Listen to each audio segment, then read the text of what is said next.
King Darius was the new leader in Babylon. Babylon was a large kingdom, so the king picked men to be leaders over small parts of Babylon. The king picked Daniel to be one of the leaders. Daniel was very good at his job. So Darius decided to put Daniel in charge of all of Babylon. When the other leaders heard about this, they were jealous. They watched Daniel and waited for him to do something wrong so they could get him in trouble. But Daniel did what was right. The leaders knew Daniel obeyed God, so they made a plan to get Daniel in trouble for praying. They said to King Darius, "King, all of your leaders think it would be a good idea to pass a law. For the next 30 days, no one may pray to any god or man except to you. Anyone who disobeys the law will be thrown into the lion's den." King Darius agreed to pass the law.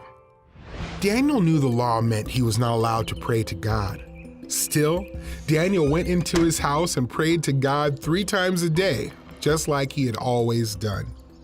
The jealous leaders saw Daniel praying, and they told the king that Daniel had broken the law.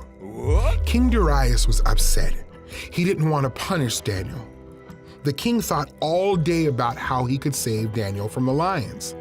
"The law can't be changed," the men reminded King Darius. So King Darius ordered Daniel to be thrown into the lion's den. "May the God you serve save you," he said.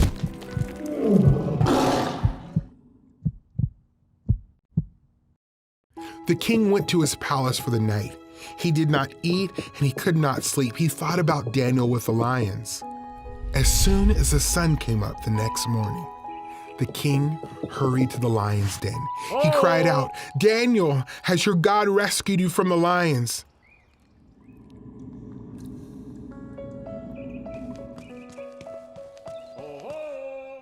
Daniel shouted back, "God sent his angel to shut the lion's mouth. I am safe."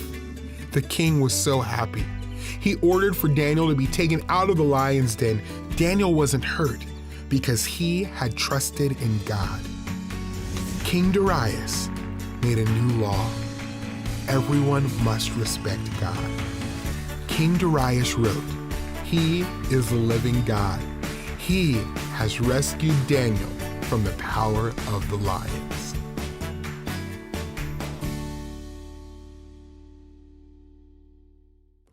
God showed his power to rescue Daniel from the lions, but Daniel was just a small part of a much bigger story. God ultimately rescued us from a much bigger problem, sin and death, through his Son, Jesus.